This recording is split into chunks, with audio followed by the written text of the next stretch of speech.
Good day, everyone. Our topic for today is all about construct the probability mass function of a discrete random variable and computes probabilities corresponding to a given random variable. But before that, don't forget to like and subscribe to this channel and hit the bell button for more updates. Also, you can find different subjects in this YouTube channel.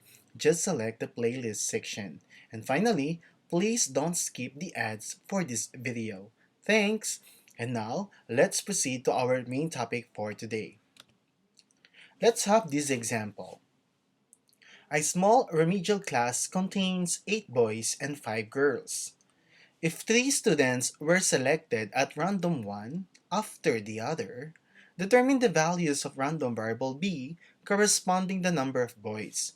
So dito sa problem na to, ang hinahanap natin is yung mga possible outcomes na ang mabubunot natin doon sa tatlong estudyante ay mga lalaki or boys. B. So let B be boys or the representation for boys and G for the representation of girls. So we have a total of 5 girls and 8 boys. So what are now the possible outcomes for the boys and girls? So the total outcomes that we will be having, since we only have two variables, we have boys, we have girls, so we will write 2. And then we need to pick 3 students. So that's raised to n. That's the formula. So we have 2 and we have to pick 3 students. So the total possible outcomes are 8, right? Because 2 cubed or 2 times 2 times 2 is equal to 8. So we're expecting 8 possible outcomes. But the question there is, what are the possible values for this random variable? So let's say that dun sa una nating bubunutin, no, kung nandyan sa isang box yung pangalan or yung gender ng ating mga remedial class students, may 8 boys at 5 girls. So pipili tayo ng 3, bubunot tayo ng 3. So may probability na 3 boys ang makukuha ko. May probability din na 2 boys ang makukuha ko at isang girl. May probability na isang boy at 2 girls ang makukuha ko. At meron din probability na wala akong makukuha boy sapagkat yung 3 makukuha kong estudyante ay puro babae.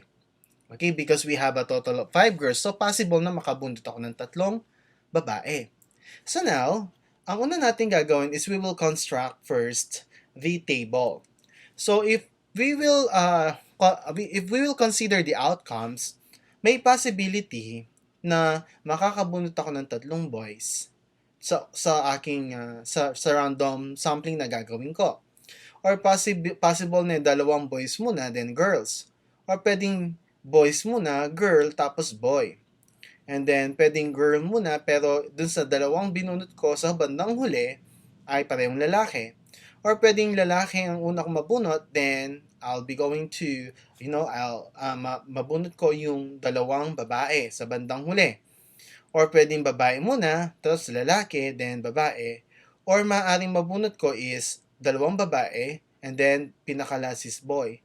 Or possible na 3 babae mabunot ko at wala akong mabunot na boy. So ngayon, isusulat natin yung number of boys since we are talking about the value of B. Okay? So dito, 3 ang meron tayo. Dito, 2, 2, 2, 1, 1, 1, 0. So we have 3, then we have 2, and we have 1, and we have 0. So, to summary, we have the possible values of the random variable B, which are 0, 1, 2, at saka 3. Tama? So we can make a frequency distribution of the values of the random variable and determine the probability that each value of the random variable will occur. The resulting distribution is called a probability distribution of the discrete random variable. Compute probabilities of a given random variable. So given the question, number 1, what is the number of occurrence of each of the random variable? So ito yung possible values natin, di ba, na nakuha kanina. Meron tayong 3, 2, 1, 0. Ngayon, yung number of occurrence or frequency. Ilang 3 na parehong mga lalaki ang mabubunot natin? So, isa lang, di ba? Isa lang, based dun sa table natin kanina. Yung dalawa, tatlo yon, di ba? Tatlo yung tigda dalawa. Dito naman, tatlo din. Okay? And then dito, dun sa wala kang mabubunot na lalaki, so isa, kasi lahat sila girls. Tama? Balikan natin. Ito yon. Meron tayong isa, tatlo, tatlo, tsaka isang zero. So, ito yung kanyang occurrence. Now, gawa tayo ng probability. So, what is now the probability of the occurrence of each value of the random variable? So, madali lang to. Since meron tayong possible values of 3, 2, 1, and 0, ano yung probability na 3 or tatlong boys yung makukuha ko dun sa group of students na yon? So, we have 1, right? Dito, 1. So, isa. Pero since we are talking about probability, it should be a fraction or a ratio or maybe a decimal point. Okay? So, over, maglalagay tayo ng over and then yung total. So, that's 8. So, the probability na makukuha ko is lahat tatlong boys is 1 over 8. Dito naman, 3, na probability na dalawang boy ang makukuha ko at isang babae. So, 3 over 8. Dito naman, 3 over 8 din. Kasi tatlo sila. Okay? And finally, we have 1 over 8 na wala akong makukuha boys dahil lahat ng makukuha ko ay girls. Okay? Ang tinutukoy natin sa problem na to ay boys, ha? Okay, boys. Hindi sinabi ng problem na girls. Okay, kaya kung napapansin nyo, kanina ko pa sinasabi yung word na boy. Now, so these are our probability. To check kung tama yan, dapat equal sila sa 1. Okay? So, let's have 1 plus 3 plus 3, that's 7 plus 1, that's 8. Then 8 divide 8 divided by 8 is 1. Tama? So, ibig sabihin tama yung probability natin. Okay. Now, let's proceed.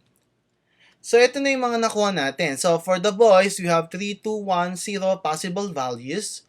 And for the probability that you will get 3 boys is 1 over 8, 2 boys is 3 over 8, 1 boy is 3 over 8, and no boys, puro girls, lahat ang makukuha mo is 1 over 8. Now, let's compute for the probability. Okay, number 1. Ano yung probability na ang makukuha mong boy ay greater than 1? Mas mataas sa 1. Okay, mas mataas sa 1. Ano ba yung mas mataas sa 1? So, these are 2 and 3. Tama? Mas mataas sa 1. So, we have 2 and 3. Ano yung probability ng 2 and 3? We have 3 over 8 at saka 1 over 8. Tama? So, ngayon, i-add natin yung dalawa. I'm sorry, this is 8. That's 1 over 8, right? So, i-add natin yung dalawa. 3 plus 1 is 4 over 8. Or simply, it's equal to 1 half. So, ibig sabihin, the probability na makukuha natin na boy na greater than 1, okay, 1 outcomes is equal to, I'm sorry, this should be 1 half, is equal to 1 half. Okay? So, that's the probability, or 0.5. Now, for number 2, the probability that B is equal to 4. Is it possible? The answer is 0, right? Why? Because there is no 4 outcomes here. We only have 3 outcome, the highest outcome. Okay? So we don't have 4, or B is equal to 4. Okay? So the answer is 0. To understand it better, I prepared more examples. Okay, let's do the following. The number of patients seen in the ER or emergency room in any given hour is a random variable represented by X. So we have 10, 11, 12, 13, and 14. So the probability distribution for X is 0.4, 0.2, 0.2, 0.1, 0.1. Now, the questions are, find the probability that in a given hour, we will get exactly 14. Is there a 14 here? Exactly 14, yes. So what's the probability of that 14? And that's equal to 0.1. So that's the answer. Okay? How about at least 12 patients? Pag sinabing at least, siya yung pinakamababa. Okay? 12 is the lowest. And there are highest. And there are also higher than 12. Higher number. Okay? So, siya yung pinakamaliit, pinakamababa, at meron pang mas tataas sa kanya. Okay? So, parang ano siya, yung at least parang greater than or equal. Parang ganun yung kanyang symbol. Okay? So, ano ngayon yung probability na makukuha niya is 12 and higher. So, at least 12, sabi niya. Okay? So, we have 0.2, 0.1, 0.1. So, the answer is 0.4. So, we will just add. Now, finally, at most 11 patients. Pag sinabing at most, ano naman yon? Pag sinabing at most, siya yung pinakamataas at meron pang mas mababa sa kanya. So, pinakamataas daw yung 11 at meron pang mas mababa kay 11. At ano yon? 10. So, ngayon, parang ang symbol naman nito is less than or equal. So, we have 0.4 and 0.2. The answer is 0.6. You got it? Okay, another example. Number of die. So in the number of die, we have 1, 2, 3, 4, 5, 6 because we have only 6 faces for a die. No? Yung die or dice na sinasabi ninyo kapag naglalaro kayo ng snake and ladder. Yan. So, meron tayong probability ng die which is 1 over 6, 1 over 6, 1 over 6, 1 over 6, 1 over 6, and 1 over 6 which is equal to 1, right? 1 plus 1 plus 1 plus 1 plus 1 plus 1 is 6 divided 6. The answer is 1. Now, find the probability that we have exactly 5. What's the answer? Exactly 5. And the answer is 1 over 6. How about at least 4? So we're talking about at least. So that is greater than or equal. At least 4. So we have the 4 as the lowest and there are more numbers that are higher than 4. So it's obvious that this is 3. 3 over 6 or 1 half. Right? Okay. How about the last one? At most 2. At most 2. So there are other, mean to say, it's less than or equal. So number that are, equal to 2 but at the same time lower than 2. And this is 1. So we have 1, 6, 1, 6. That's 2 over 6 or 1/3 as our final answer. Okay? And finally, we have this last example for the computing the probability distribution of a random variable x. So we have the following distribution: -8, -3, -1, 0, 1, 4, and 6. And we have the probability for -8, we have 0.13, -3, 0.15, 0.17, 0.20, 0.15, 0.11, and 0.09. So we're looking for exactly 0. Okay, exactly 0. This is exactly 0. And the answer is 0.20.